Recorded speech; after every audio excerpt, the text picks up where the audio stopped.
Hello everyone and welcome to the channel. In this video we are going to learn the treatment of general reserve and advertisement suspense when there is a change in the ratio among the partner. So basically before starting the treatment, first we need to understand why there is a need to treat the general reserve. So let me explain you with the help of an example. Suppose A and B, they are two partners. Okay. In the ratio 50%, or we can say that equal ratio 1:1. Then they decided to change the ratio. That means 70% now A will get and 30% B will get. तो basically अगर इस situation में देखा जाए, A को पहले 50% मिल रहा था, अब उसे 70% मिल रहा है. दैट मीन्स 20% उसने क्या कर लिया, गेन कर लिया. बी को पहले 50% मिल रहा था, अब 30% मिल रहा है, तो बी ने क्या कर दिया, 20% का सेक्रीफाइस कर दिया. आने वाले टाइम में जब भी प्रॉफिट्स होंगे तो बी को क्या मिलेगा, कम शेयर मिलेगा, और ए को शेयर क्या मिलेगा, ज़्यादा मिलेगा. सपोज उस टाइम पे जिस दिन इन्होंने रेशो को चेंज किया है, उससे पहले मतलब जब ए और बी काम कर रहे थे तो ए और बी इक्वली एफर्ट्स पुट कर रहे थे, क्योंकि उन्हें प्रॉफिट्स भी क्या मिलना है, इक्वली मिलना है. अब क्या होगा, 70% ए का शेयर है, 30% बी का है, तो जितना शेयर उस हिसाब से आप वो काम कर रहे हैं. तो जब ए और बी इक्वली काम कर रहे थे तो उस टाइम पे इन्होंने प्रॉफिट्स अर्न करके अपनी जनरल रिजर्व क्रिएट किए हुए थे 1 लाख के. ठीक है, तो अगर उस हिसाब से देखा जाए, ए का शेयर कितना बनता है, 50,000, बी का शेयर भी कितना बनता है, 50,000. क्लियर. लेकिन अगर रेशियो चेंज हो गई और हमने इन जनरल रिजर्व को ट्रीट नहीं किया, सपोज आज 10 साल बाद फर्म बंद होने को जा रही है, तो ये जितने भी रिजर्व पड़े हैं इन सबको डिस्ट्रीब्यूट करने वाले हैं. तो उस टाइम पे ए को मिलेगा 70,000, बी को मिलेगा 30,000, बट ये वो प्रॉफिट्स है जिसमें ए और बी ने अपने इक्वल एफर्ट्स डाले हैं.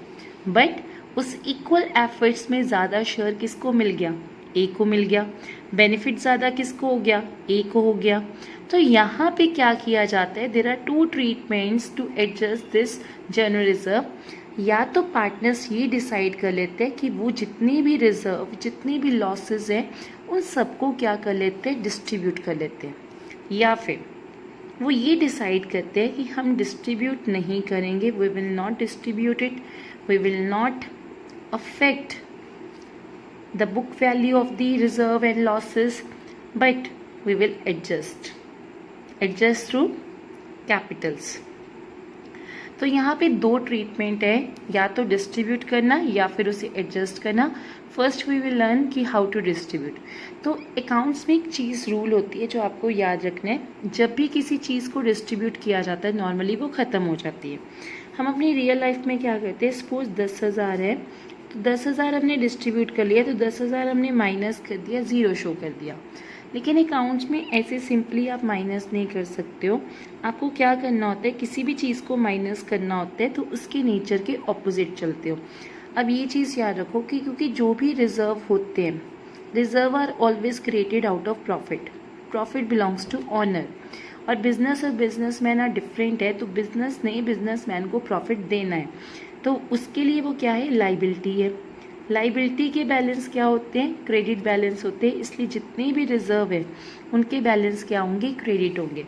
एंड इवन अगर प्रॉफिट एंड लॉस लिखा हुआ है और इसके साथ मेंशन नहीं है ये प्रॉफिट एंड लॉस क्या है, we will assume that it is a profit, इसलिए इसका बैलेंस भी क्या होगा, क्रेडिट. तो जब इन्हें डिस्ट्रीब्यूट करना है तो रिवर्स, ऑलवेज रिमेंबर कि किसी भी चीज़ को अकाउंट्स में माइनस करना है तो उसकी रिवर्स साइड पे जाओ. तो 2 ही साइड से अकाउंट्स की, one is debit side and another one is credit side. तो अगर रिजर्व, प्रॉफिट एंड लॉस, इनके बैलेंस क्रेडिट है और इन्हें डिस्ट्रीब्यूट करना है तो हम इन्हें क्या कर देंगे, डेबिट कर देंगे. तो रिजर्व डेबिट हो जाएगा, प्रॉफिट एंड लॉस डेबिट हो जाएगा. सपोज उस टाइम पे रिजर्व थे 30,000 और आपके पास प्रॉफिट एंड लॉस था 25,000, 20,000 कर लेते हैं, और ये हम डिस्ट्रीब्यूट करने वाले हैं ए और बी में. और क्योंकि ये डिस्ट्रीब्यूट करने वाले रेशो को चेंज करने से पहले, इफेक्ट लाने से पहले, तो हम ए और बी में डिस्ट्रीब्यूट कर देंगे. और ए और बी की क्या रेशो थी पहले, इक्वली, जिन्होंने उसमें एफर्ट डाला है. तो 50,000 टोटल हुआ, तो 25,000 ए को मिल जाएगा, 25,000 बी को मिल जाएगा। डन।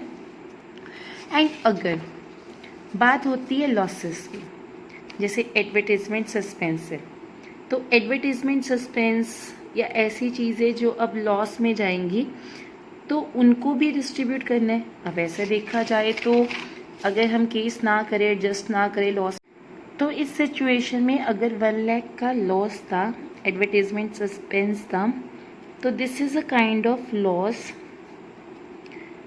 तो अगर ए और बी अभी इस लॉस को डिस्ट्रीब्यूट नहीं करते, 50,000 का लॉस था ए और बी का, और अगर ये लॉस अभी कैरी हुआ तो उस टाइम पे ए को लॉस होगा 70,000 का और बी को लॉस कितना होगा 30,000 का। तो इस सिचुएशन में ए को बाद में लॉस सहना पड़ेगा ज़्यादा, तो वो क्या करते हैं, एडवर्टीजमेंट सस्पेंस जो ये लॉसेस होते हैं इनको भी वो क्या कर लेते हैं, डिस्ट्रीब्यूट कर लेते हैं। देखो हमने +1 में नॉमिनल अकाउंट में रूल पढ़ा था, debit all expenses and losses, credit all income and gain. तो ये एडवर्टीजमेंट सस्पेंस है because it is a kind of loss, तो इसके बैलेंस क्या होते हैं, डेबिट। तो जब इन्हें डिस्ट्रीब्यूट करना है तो एडवर्टीजमेंट सस्पेंस को हम क्या कर लेंगे, क्रेडिट, और पार्टनर्स कैपिटल ए और बी इनको हम क्या कर देंगे, डेबिट। और ओल्ड रेशो में, ताकि फ्यूचर में नुकसान ना हो, तो 1 लाख के एडवर्टीजमेंट सस्पेंस से ओल्ड रेशो वॉज 50%, 50%, तो 50,000 इधर और 50,000 इधर। Clear. And in case they decided not to distribute, ना करो डिस्ट्रीब्यूट, वैल्यू 1 लाख रहने दो, बट एडजस्टमेंट तो करनी ही पड़ेगी। तो उसमें ये क्या कहते हैं, देखो आने वाले टाइम पे अगर इन लॉसेस को या इस जनरल रिजर्व को डिस्ट्रीब्यूट नहीं किया गया तो क्या होगा, 50,000 और 50,000 ए और बी का शेयर ऑफ जनरल रिजर्व था, और अगर इस जनरल रिजर्व को डिस्ट्रीब्यूट नहीं किया जाता, not affect not to distribute, तो ए को आने वाले टाइम पे 70,000 मिलेगा और बी को कितना मिलेगा, 30,000। जबकि ये प्रॉफिट जो बेसिकली 20,000 का इसको गया है वो किसको बिलोंग करता है, बी को बिलोंग करता है। तो यहाँ पे ए और बी आपस में एडजस्टमेंट करते हैं, और वो एडजस्टमेंट ये नहीं होती कि उसको ऐसे ही दे देगा वो 20,000, वो ये कहेगा कि तुझे फ्यूचर में चाहिए, ठीक है 70 to 30% में शेयर कर लेते हैं, लेकिन ये 20,000 मुझसे बिलोंग करता है, तो ये 20,000 आप मुझे अभी ट्रांसफ़र कर दो। तो यहाँ पे 70,000 जो ये शेयर फ्यूचर में लेगा उसके लिए ये अभी उसको क्या कर देगा, पे कर देगा। और लास्ट वीडियो में हमने सीखा था कि जब भी किसी पार्टनर की कैपिटल माइनस होती है तो उसे डेबिट करते हैं, और जब भी किसी पार्टनर की कैपिटल प्लस होती है तो उसे क्या करते हैं, क्रेडिट करते हैं। What does that mean, it means अगर यहाँ पे देखा जाए तो ए ने बी को कंपनसेशन देने, ताकि ये 70 फ्यूचर में 70 ना रहे, क्योंकि एक्चुअल शेयर तो उसका 50 है, तो हम इसमें से 20,000 माइनस कर रहे हैं और इसमें 20,000 प्लस कर रहे हैं।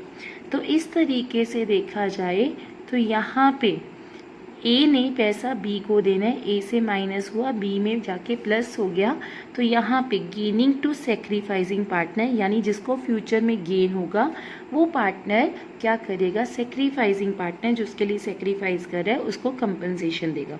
तो गेनिंग पार्टनर था ए, तो ए किसको कंपनसेशन देगा, बी को। A's capital account debit to B's capital account.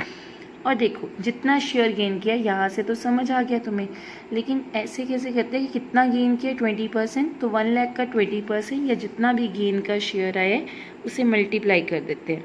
तो यहाँ पे कितना आएगा, 20,000, और यहाँ पे भी कितना आएगा, 20,000। एंड सेम अगर ये केस हो लॉस का, उसका मतलब क्या है, पहले ए का लॉस था 50,000 और बी का लॉस भी कितना होना था, अगर डिस्ट्रीब्यूट ना करते तो पहले वाली रेशो के हिसाब से बी का लॉस भी कितना था, 50,000। रेशो चेंज हो गई, अब ए को लॉस कितना हुआ, 70,000, और बी को लॉस कितना होगा, 30,000, अगर इसे डिस्ट्रीब्यूट ना किया जाए।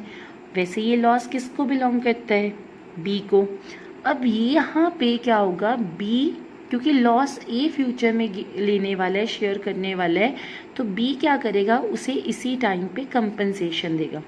तो बी में से हम अगर देखा जाएगा तो बी की कैपिटल क्या होगी, माइनस होगी, ताकि यहाँ पे 20,000 माइनस करके लॉस टोटल 50,000 का बनाया जा सके। -30 - 50,000 और इसको मिलेगा 20,000 प्लस किया जाएगा -70 + 20 50,000 ताकि वो अपनी पुरानी पोजीशन पे वापस आ जाए। तो यहाँ पे अगर हम चेक करते हैं लॉस के केस में एक सेक्रीफाइसिंग पार्टनर, लिखा वर्ड सेक्रीफाइसिंग है बट एक्चुअली में इसको क्या हो रहा है, गेन हो रहा है, क्योंकि अब आने वाली टाइम पे लॉस कौन बियर करेगा, ए बियर करेगा ज़्यादा। तो यहाँ पे बी क्या करेगा, जो एक्चुअली में सेक्रीफाइस कर रहा है देखने में बट एक्चुअली में उसको फ़ायदा हो रहा है। कहाँ उसको 50,000 का लॉस होना था, कहाँ अब उसको 30,000 का लॉस हो रहा है। तो कहाँ जो सेक्रीफाइसिंग पार्टनर है वही कंसेप्ट कि जो गेन करे उसी ने सेक्रीफाइसिंग पार्टनर को कंपनसेशन देना है, बट लॉस के केस में जो पार्टनर सेक्रीफाइस करता है वो गेन कर जाता है। तो sacrificing partner to gaining partner, तो what will be the journal entry. अगर लॉस को हमने डिस्ट्रीब्यूट नहीं करना, लॉस को इफेक्ट नहीं करना, तो पार्टनर्स अपनी कैपिटल के थ्रू एडजस्ट करेंगे। तो यहाँ पे 20,000 बी देने वाला है, तो B's capital account debit to A's capital account और अमाउंट वही है 20,000। ओके, इन शॉर्ट एक बार रिवाइज कर लेते हैं। अगर कोई भी चीज़ रिजर्व है, कोई भी चीज़ जिसका बैलेंस क्रेडिट है, अगर उसे आपने डिस्ट्रीब्यूट करना है तो उसे कर देना है डेबिट और ओल्ड पार्टनर्स को क्या कर देना है, credit, old partners capital account. और किस रेशो में करना है, ओल्ड रेशो। डन। और अगर ऐसी कोई चीज़ जिसके बैलेंस है debit, for example advertisement suspense, तो इन्हें हम कर देंगे डिस्ट्रीब्यूट करते वक्त। अगर डिस्ट्रीब्यूट करना है, कुछ भी नहीं लिखा हो क्या करना है तो डिस्ट्रीब्यूट करते हैं। तो एडवर्टीजमेंट सस्पेंस होगा क्रेडिट और ओल्ड पार्टनर्स क्या हो जाएंगे, डेबिट, क्योंकि जिसको डिस्ट्रीब्यूट करना है उसके रिवर्स नेचर में चलना है। जब डेबिट बैलेंस है तो किया क्रेडिट और पार्टनर्स को क्या कर दिया, डेबिट, और जिसका बैलेंस क्रेडिट है उसको किया डेबिट और ओल्ड पार्टनर्स को क्या कर दिया, क्रेडिट। और किस रेशो में, ओल्ड रेशो में। और ऐसे ही अगर वो डिसाइड करते हैं नॉट टू डिस्ट्रीब्यूट, तो जिन बैलेंसेस जिनके बैलेंस क्रेडिट बैलेंस है, जैसे रिजर्व हो गए, तो इसके लिए जनरल एंट्री क्या होगी, gaining partner to sacrificing. Identify कर लो कौन गेन कर रहा है, आइडेंटिफाई कर लो कौन सेक्रीफाइस कर रहा है, उसके हिसाब से एंट्री डाल दो। और अगर किसी के बैलेंस डेबिट है, जैसे एडवर्टीजमेंट सस्पेंस, तो इस केस में क्योंकि जो पार्टनर सेक्रीफाइस करे एक्चुअली में उसको गेन हो रहा है, तो इसलिए एंट्री चाहे सेक्रीफाइसिंग टू गेनिंग की है, बट कंसेप्ट वही है कि जो पार्टनर कंपनसेशन दे रहा है उसको डेबिट करना है, जिसको कंपनसेशन मिल रहा है उसे क्रेडिट करना है। I hope you are able to understand this topic.